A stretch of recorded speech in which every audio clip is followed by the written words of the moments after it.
My name is Donald Mapson. I'm 72. I was raised here in Wilmington, North Carolina. Well, growing up in Wilmington as a youth was kind of quiet. Mm-hmm. Basically, we did the normal things like go to the movies, participated in little activities with the boys club and stuff like that. So what were the dynamics like growing up in the household with your siblings, with your parents working? Well, we had an older sister. Her name was Okay. Zenobia. Okay. And she was the head of the house when Mom wasn't there. Mm-hmm. Oh, wow. Okay. She was older than you. Okay. Yeah, she's the oldest. She's the oldest person in the sibling. Yeah. Mm-hmm. So you went to a segregated school. Yes. Most of your life. Yes. What was that like, going to a segregated school? The segregated school, most of the teachers lived in the community. Oh. Okay, they were just a part of the community. They was a part of us, and the thing that really was frustrating was the fact that they didn't have the particular books and other stuff like other teachers had at other schools, non-segregated schools.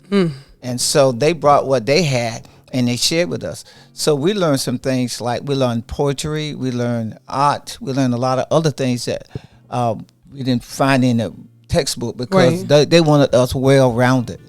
So you went to a segregated school up until when? Up to my 10th grade.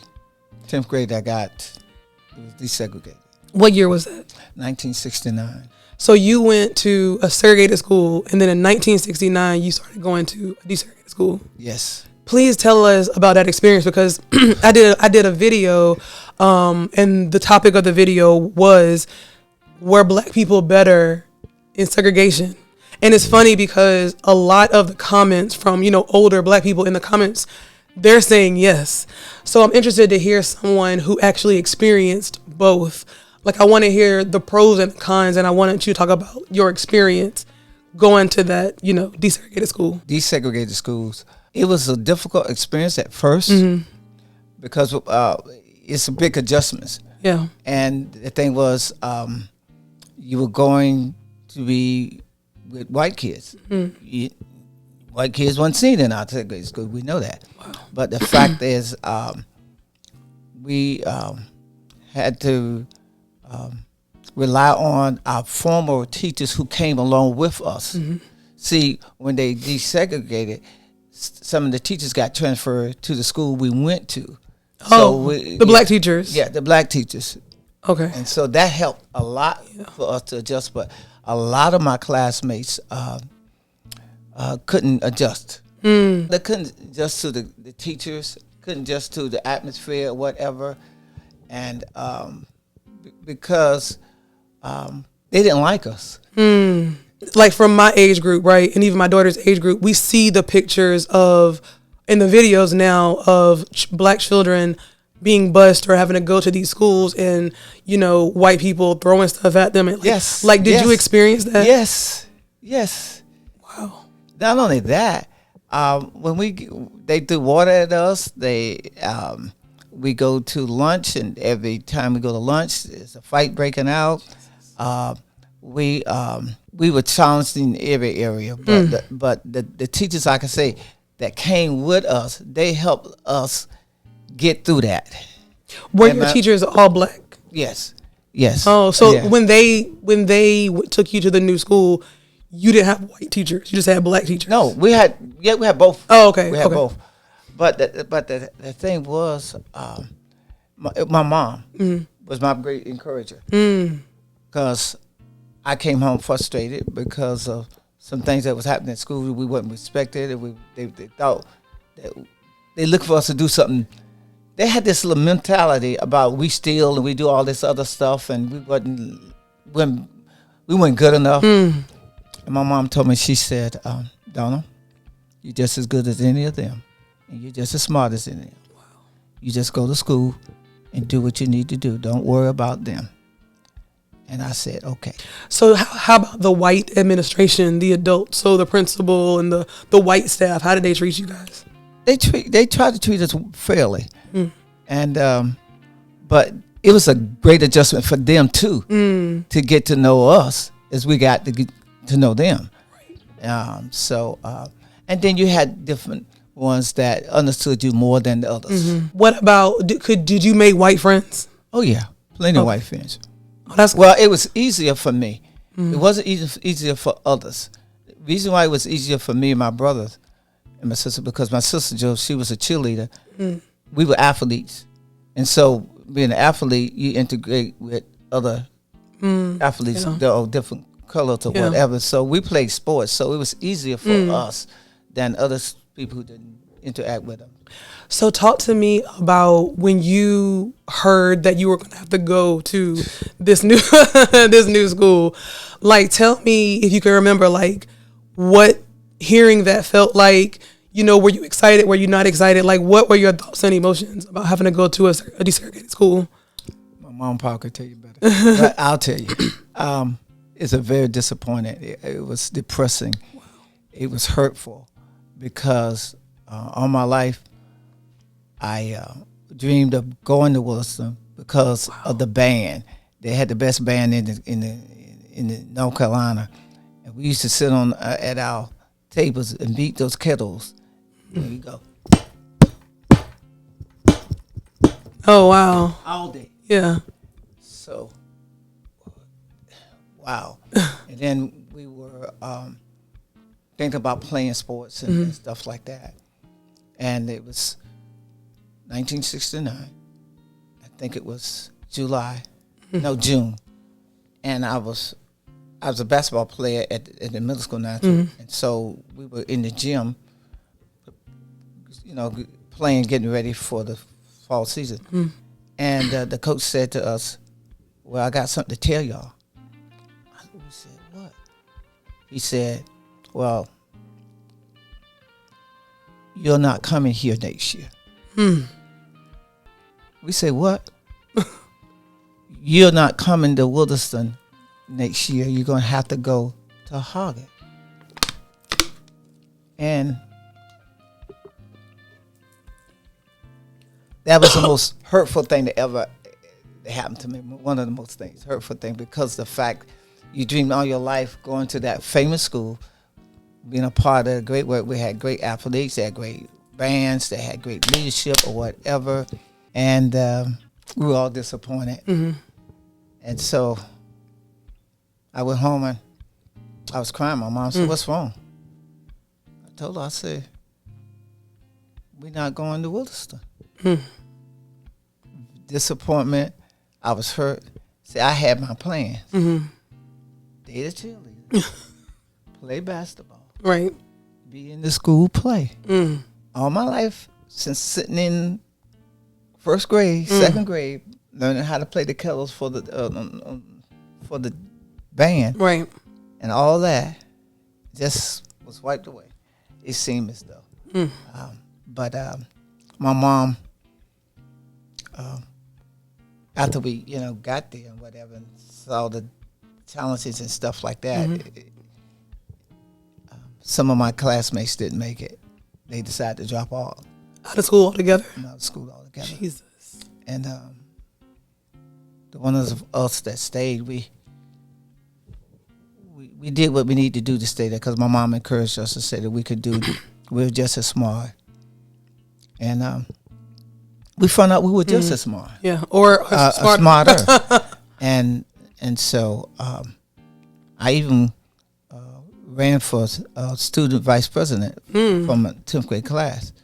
And I didn't win, but I got to be on the executive board for the school. So, in other words, my mom encouraged me to do the best I can. So I became more active in the school stuff. Wow. Cafeteria, fights broke out. So they had to have school patrol to come in. And, they had to bring police in to keep us from having confrontations and stuff like that. And we got yelled at, got called names and stuff like that. That was,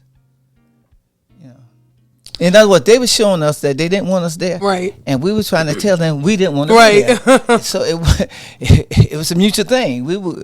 But we were at their school. They weren't at our school. So the thing about it is, that was the most hurtful thing. They closed our school but didn't close any of their schools. So when you think about desegregation, that was the goal. Martin Luther King, like we wanted to be desegregated. looking back at it now, do you feel like that was the right thing to do, or do you feel like it was better off being segregated for Black people?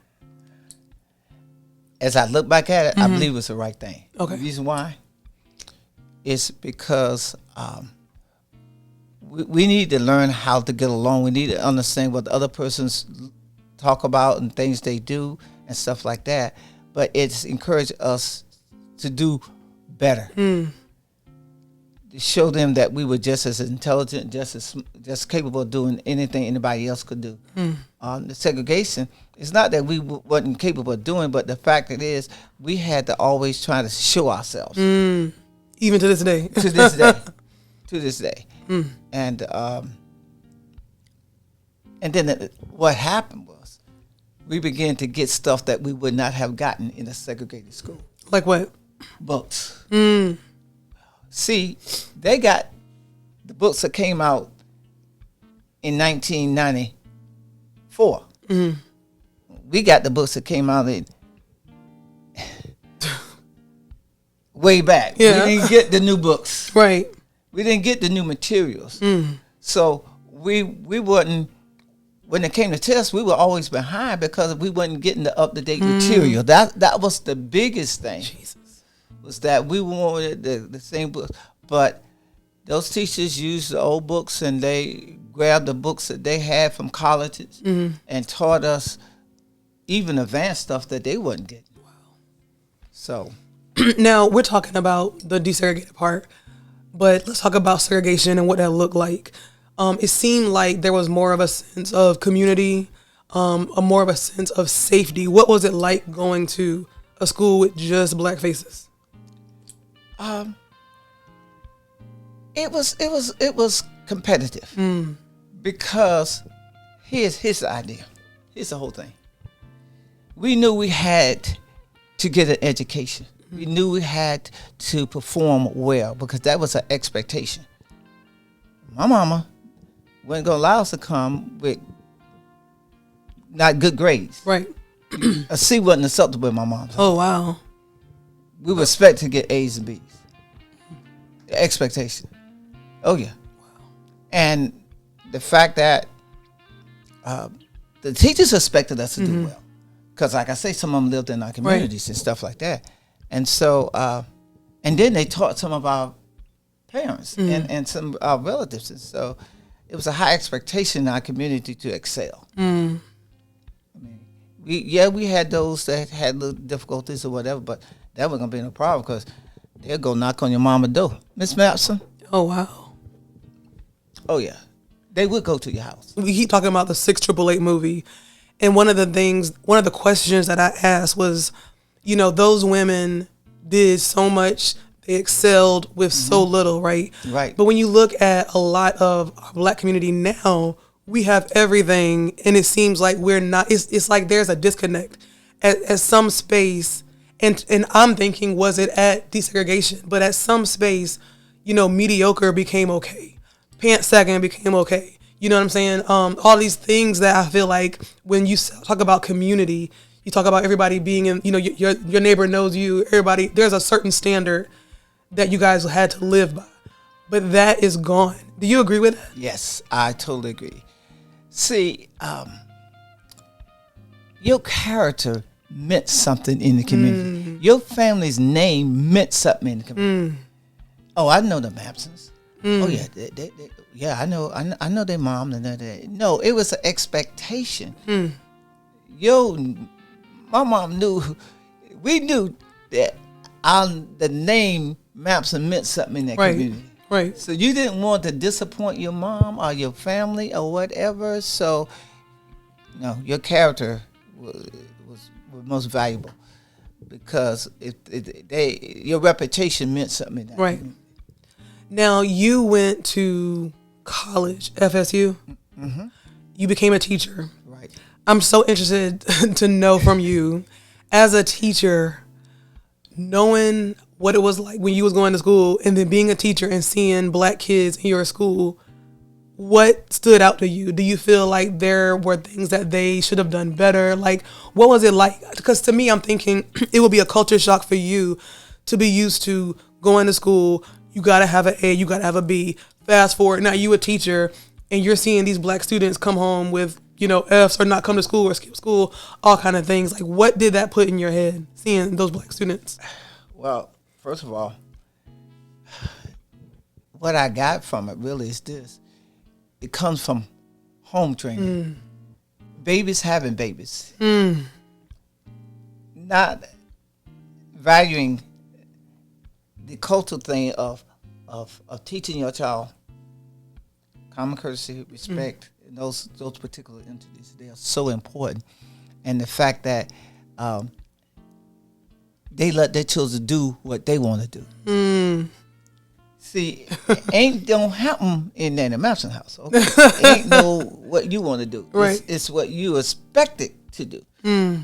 And so that's not a great expectation. It's a thing where, okay, I'm going to give them, they get everything they want because it's like, I didn't have it, so I'm going to give my child that. Well, I think it was a good thing for us not to have everything because we know what it took to get that. And so I had to teach a class.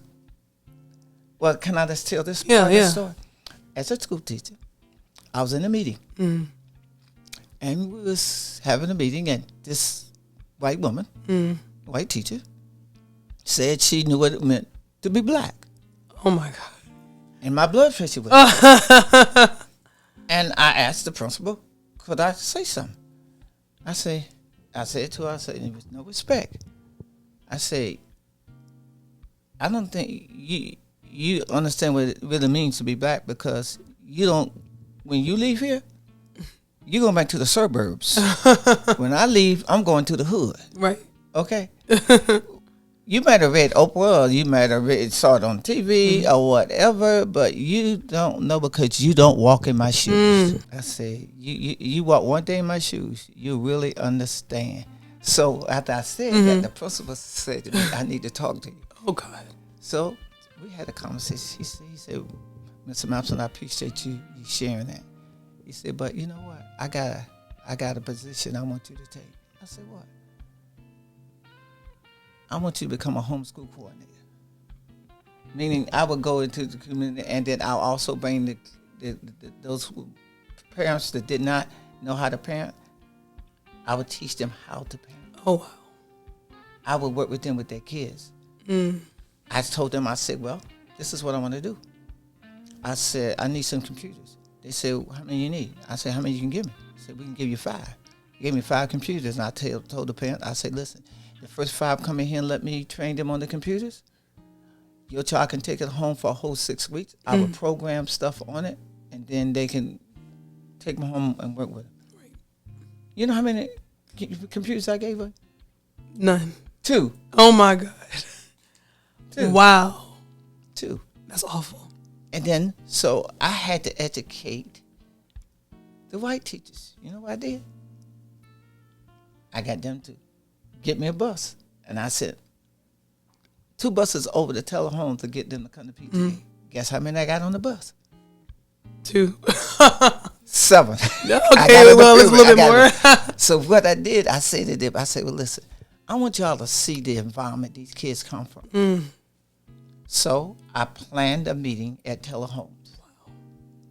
And the faculty, the staff came to a PTA meeting in Telehomes. Well, before they got there, I told the brothers, because I done taught these kids, I said, listen, y'all watch these cars, don't let nobody bother them. Right. Okay? You understand what I'm saying? Right. He said, yeah, Mr. Master, we got it. We're gonna watch them. I said, okay, I know you is. Because you know I got you, don't you? He said, yeah, Mr. Master, we got you. I also provided a movie and food for the kids and door prizes for the adults. Wow. The staff came and they said, Mr. Master, we ain't never seen these many people at the PTA meeting. I said, I know that. And then they came in and said, Mr. Master, it was a great meeting. We got to talk to parents and that we ain't never talked to or whatever. But the reason why I did this, because I want you to see where these kids come from, because when they get to the school, their parents just coming in. They have to get themselves dressed, get themselves to go to school. So they have to get the free lunch. Yes, they do. And guess what? But guess what? don't judge them by their parents. Take them as they are and work with them. That was my main point of doing it, was the fact that say, because some of them they didn't feel that they were respected or given attention like they needed to. And I knew it. Right. And so some of them changed their perspective on looking at it from a different perspective, because of the fact, when you understand the environment they come from and the stuff they have to go through to get to school, just to get there, their mom just coming in from all night. That really speaks to the importance of, there's a drive on having black male teachers. Yes. And, know, it's interesting because hearing you talk about that experience, it kind of makes me understand, why. I mean, I understood, but just that story helps me understand even more the importance of, the black presence in the school system, especially as administrators. These fraternities all wants to make a cameo appearance right on the first day of school. Jesus. But don't show up any other time. And I was telling them, I said, listen, man, y'all make these cameo appearances, but we need you here more than just on one occasion, because these young men need to see black males in the schools. And one guy said, well, we're gonna get some more. I'm gonna talk to some of them, and I ain't gonna mention the fraternities or anything like that. But I pushed them to make more appearances, because me being an assistant, we make a difference. Right. When we walk the hallways, or when I walk the hallways, it makes a difference. Right. When they see me involved in school situation, it makes a difference, because they don't think we care. When a parent show up just to read a book to a kindergarten or whatever, it makes a difference. Yeah. With the staff, but make a great difference with the child, because they know that their parents might show up at any time or whatever, and it makes a difference. Right. And so we can't put the blame on everybody else what they're not doing. What are you doing? Right. What are you doing? Right. And some of them give all these excuses, but no excuse. If you just show up for an hour, or you just walk the hall for an hour, just let them see you. They say, oh. And it does make a difference. Right. So we talked about, your experience with segregation and then your evolution to being a teacher and being present with the school. Let's go back a few steps, right? So when you were growing up in Wilmington, did you have a lot of experiences with racism here in Wilmington? Yes. I was riding my bike one day, and I was going down the street, going towards the mall. White boys tried to run me over, and then calling me names. Oh my God! And just waving their hands and saying derogatory things, and they about run me over.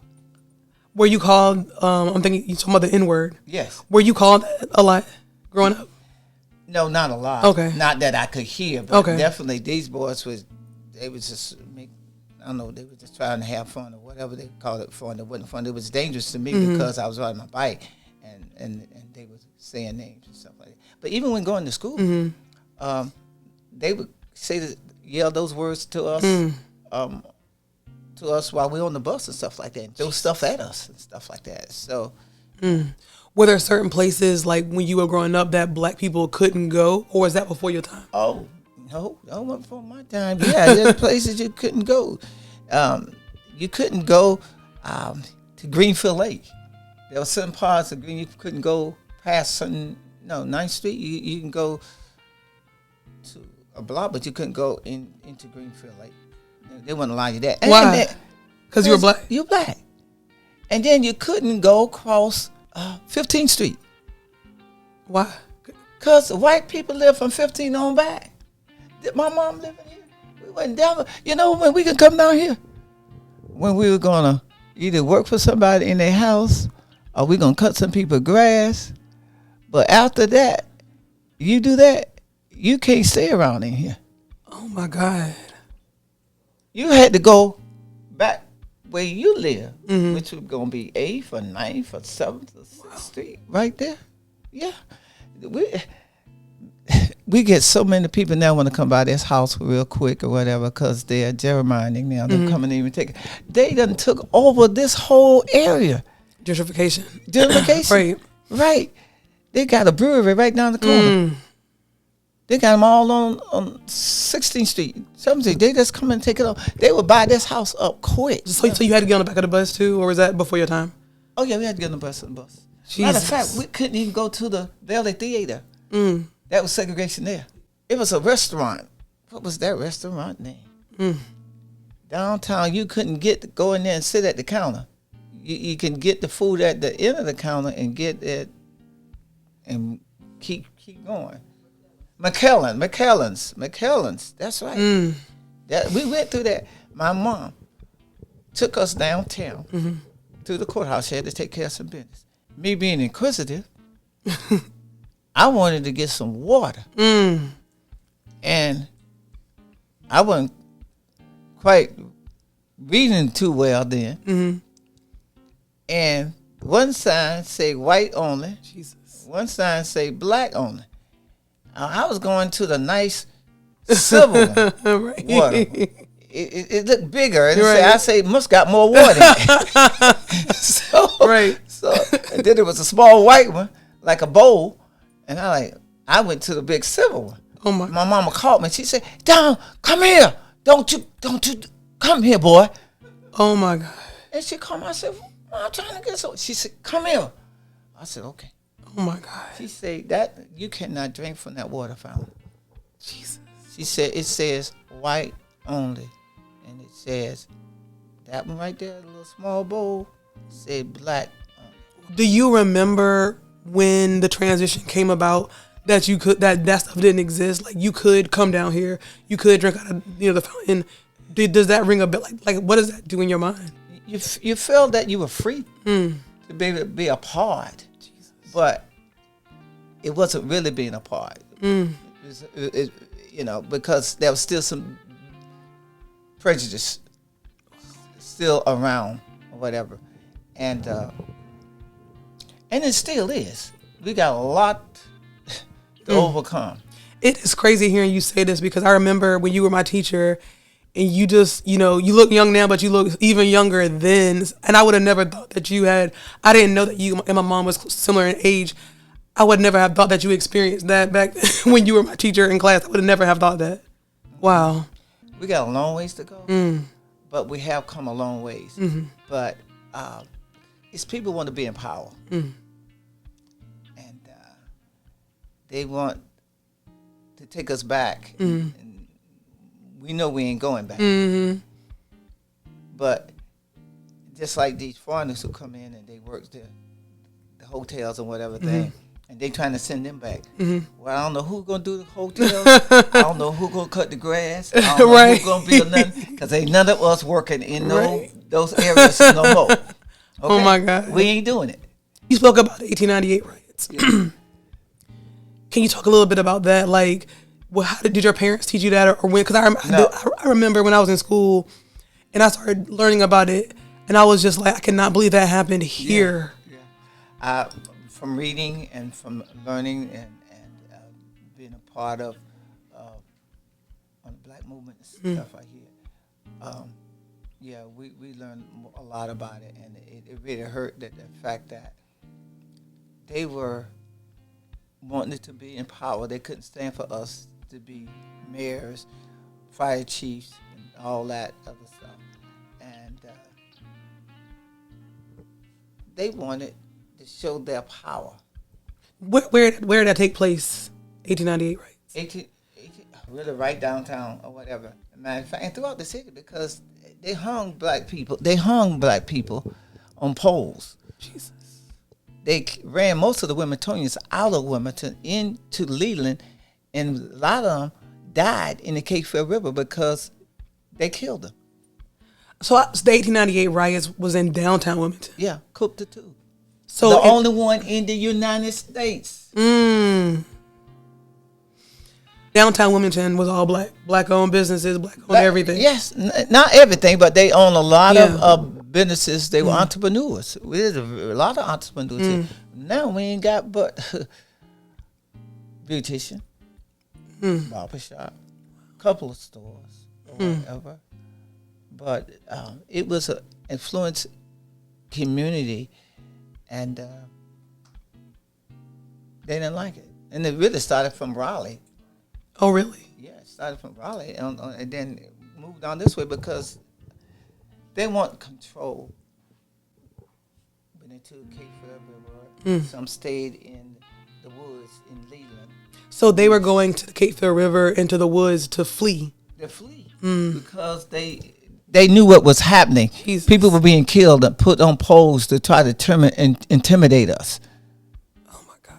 Yes, that's what we read and understood. They wanted to intimidate us, and they want to put fear in us, and they want to control.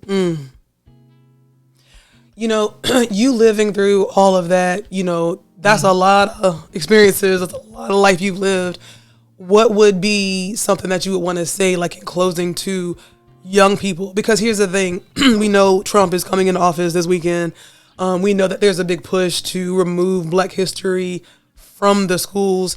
One of the most important things in doing this and having these conversations and talking to people like yourself is for, you know, myself, my daughters to understand and to learn so they know where they come from. A lot of people, they don't want to see nothing. They don't want to hear nothing about slavery or about segregation. They want to leave that in the past because, you know, we've evolved. But oftentimes it's important to understand where you come from so you know how to get to where you're going and the importance of where you're going. What would you say to those coming behind you? What would you say? First of all, if you don't learn your history, you're subject to repeat it. That's most important. And one thing that we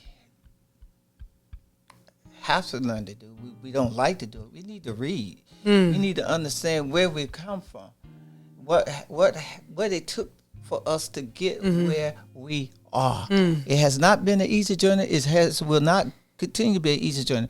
But once you know better, you say you do better. And so the fact that what I would encourage them to do is be a part of a movement that's going to help change things. Right. Because I had classmates that I went to school with. And one of them died doing the Wilmington 10 stuff. The Wilmington 10 was, we decided, because of the integration, when we went to Hagen and Hanover or whatever, that we were unfairly treated. We didn't have representation on student government. We didn't have ball players that, like myself, that didn't play on the team and got cut and stuff like that. And so because of misrepresentation, we decided that we were not going to go to school. If it was not for the Wilmington 10 standing up like they did in other countries, and the other countries know that it was unjustly done, it brought attention not only to North Carolina but to the world. It didn't become a city thing for Wilmington, the state of North Carolina. It became a world thing. And it was known all over the world. And so because of people that advocated for justice around the world, it brought attention to the Wilmington 10 situation, knowing that was justly done. Learn all you can. Trust your leaders. Be an advocate for change. Now, when you say leaders, do you mean like Trump? No. I'm talking about black leaders in your community. Black leaders in your community that are doing actively involved in trying to bring justice to unjust situations. Got it. Well, listen, Mr. Masson, thank you so much for allowing me to interview you. I'm so excited to get this information out. You taught me, well, in elementary, I thought it was in middle school, but I guess it was elementary school. Yeah. And it's crazy because I remember you. I remember you having your suits on and having your bow ties on, and I remember your beard, and I remember like, wow, it's crazy. Of a certain age, and I can still remember that. And it goes to your point, the importance of seeing people that look like you. Any teachers that I had before I went to college, I remember the black ones. Like I remember the black ones, and it really goes to show how important it is to see that kind of representation. Listen. Thank you so much for letting me interview you. Oh, great. And I enjoyed it. Yeah, I enjoyed it.